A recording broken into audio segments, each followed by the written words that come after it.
again, the clue being the jab. There ain't none. And when he throws it out, he's not getting it. Again, the right. And I think that one hurt Ray. You can tell by his almost windmill punches in desperation back.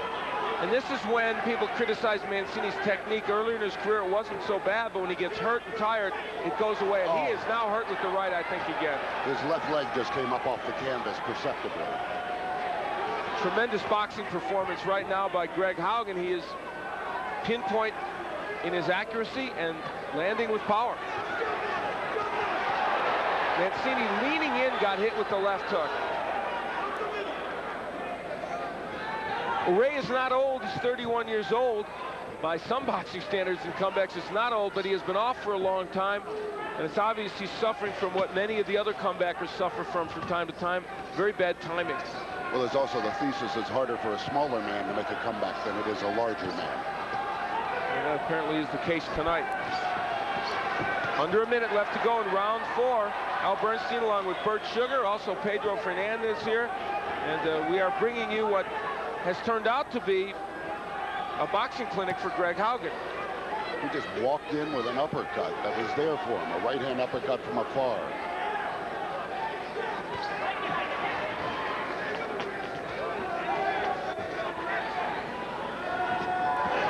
Right hand by Mancini with not much on it. But it was his first good right hand in 3 rounds. Haugen just smiling, as is his wont. Both men are 31 years of age, but Greg Haugen has been active throughout. Ray Mancini is not, and it is showing. That does it for round 4. We follow Mancini into his corner again. It's Murphy Griffin.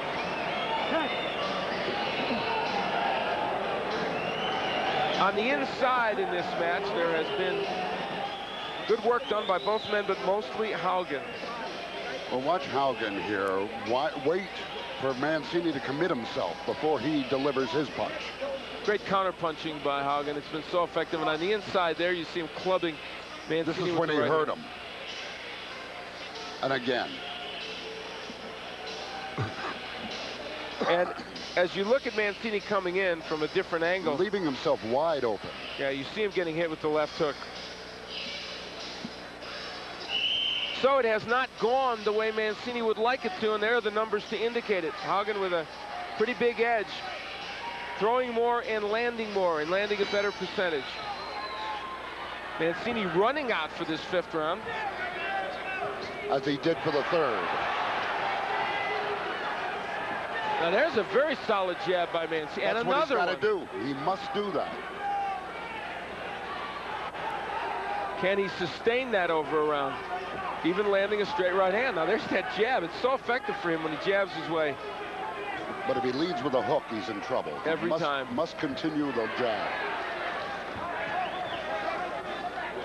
And a reminder that Ray Mancini is not a one-punch knockout artist anyway. The only time he did that in his career against the top fighter was against Romero. He did it against Frias. Well, yeah, but he landed a lot of punches against Frias. Romero was a one-punch knockout. So it takes him a while. He's got to hit you with accumulation of punches, which he's having a hard time doing against Haugen. Good lefts by each. They both landed excellent hooks. And here comes the Mancini crowd trying to exhort their hero. He's got them back into the fight. With just some good work in this round, he's done it.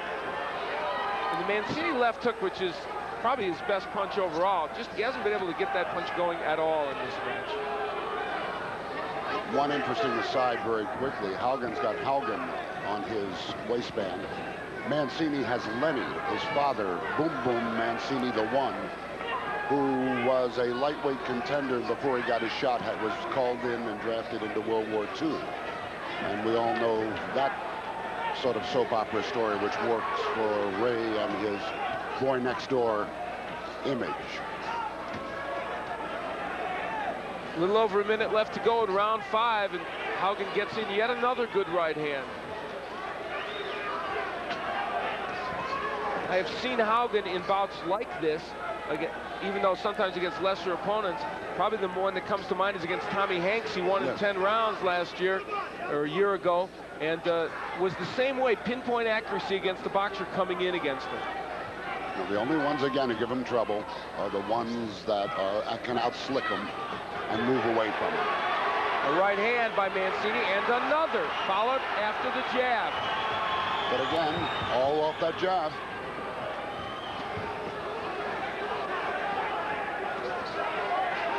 Haugen missing with the right, glances it is over Mancini's head. This round turns out to be a little bit better for Mancini. Oh, I think a lot better. Still getting hit with some shots, but landing his own at least. And he moved Haugen away with a double jab. So it's a closer round for Ray. The question is, did he win one?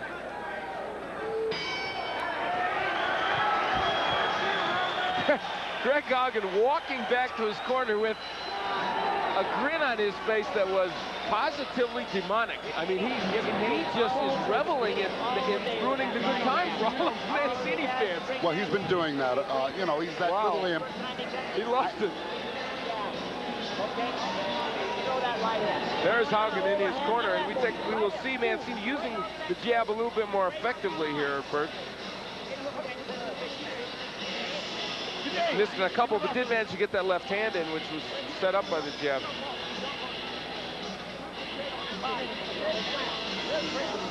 There you see that angry left eye of Mancini. We were talking about the imp that is in Greg Haugen. His father called him Mutt, which is his nickname, I guess because he was the brunt of the litter. But he has always been that way, a little imp. He loves to get people riled up. He loves to stir things up, and he's done that here tonight. But he's also performed extremely well. He has done what he knew he had to do against Ray Mancini. Thus far. Thus far, to this point. Doesn't that mean thus far? I would say yes. I can't get a good argument out of you, Vern. No, I don't argue. I just won't.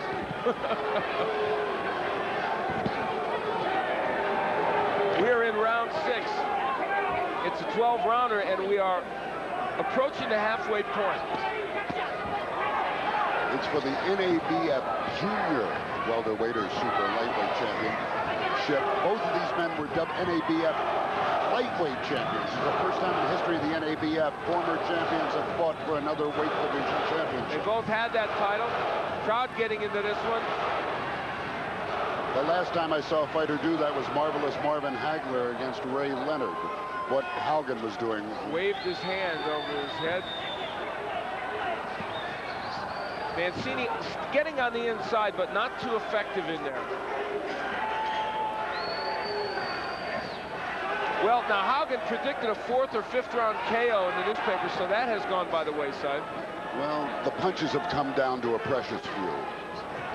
It's more mauling inside now. Those are right.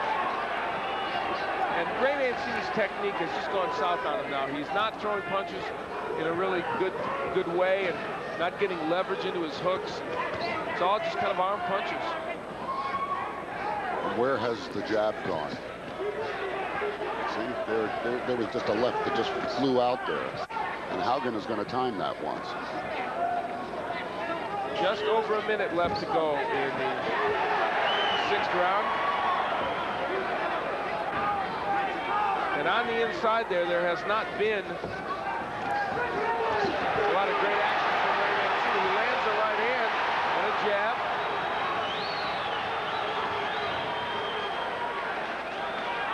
But of no great consequence. He needs a lot more of those. Look at that right. All arm punches from Ray. Nothing on those punches. Just not getting any leverage into him. You get the feeling you're watching Dorian Gray. Well, obviously. And I never knew what his fight record was. Haugen performing very well in there. Counter-punching extremely well, and Ray lunging like that, as you saw, and getting hit all the more for it. That's a giveaway.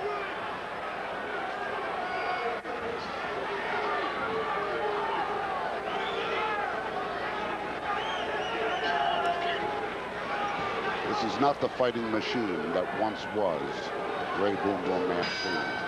That'll do it for round 6. As we follow Greg Haugen back to his corner. Another pretty good round for him.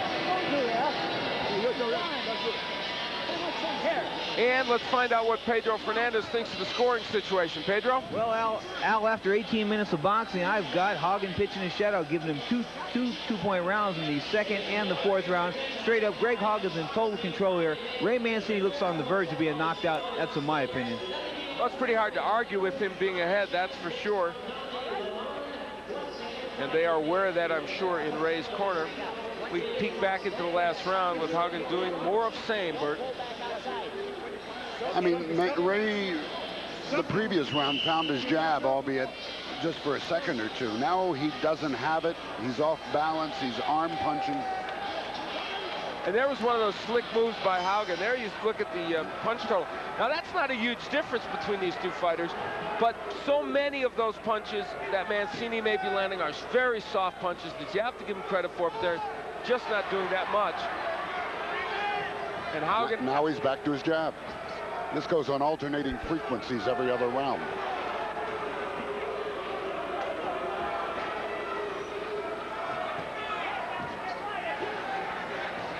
This is round 7. Ray Mancini in the green trunks, Greg Haugen in the blacks for the NABF Junior Welterweight Championship. I'm Al Bernstein along with Bert Sugar and Pedro Fernandez. We are here in the Reno Convention Center where Ray Mancini so far has not been too successful in his comeback. This isn't the Ray Mancini that this packed arena wanted to see. Suppose Ray threw a party and nobody came. Everybody came and he still can't throw the party. Well, it hasn't worked the way he anticipated, that's for sure.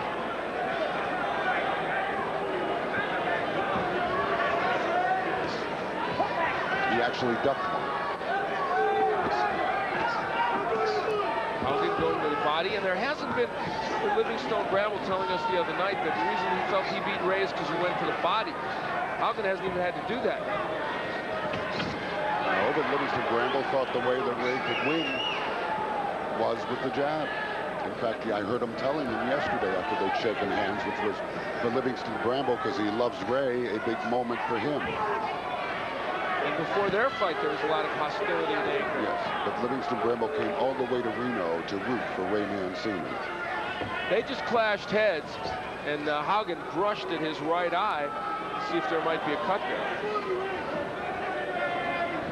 They've done an excellent job with the end swell of keeping the left eye of Mancini from closing completely. And conversely, Haugen's cut between his eyes is of no significance at all. Well, it's become a little ugly here in round 7. Not a lot of... Oh, big right hand. There's a right. This fight will probably be over. I don't know if Ray is going to be able to continue. No. He's up. Oh, he's very wobbly, yes.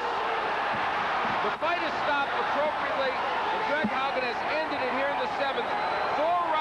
3 rounds after he thought he might. For Ray Mancini, that will be it, I'm sure, for his boxing career.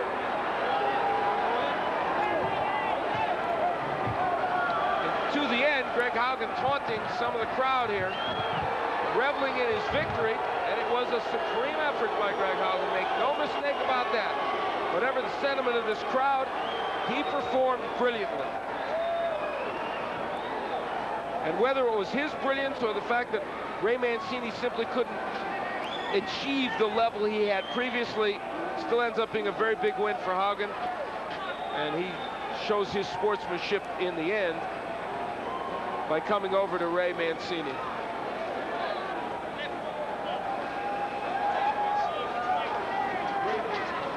An exuberant Greg Haugen, and why not? That, of course, is the other end of the spectrum. We've seen this scene several times in Ray Mancini's career. Certainly plenty of wins as well. Here's how it happened in the 7th round. I believe it's a short right hand that he gets hit with. Yes, a short counter right hand. It was right over us that he hit the ropes. And as we got such a good view of it, you see it's in the background, it just didn't seem like Ray Mancini was going to be able to get up and continue in this match. His eyes were glazed. He was in all kinds of trouble. And ultimately, it was that short right hand of Haugen, the one which had spelled disaster for for Mancini, near disaster earlier in the bout that did him in.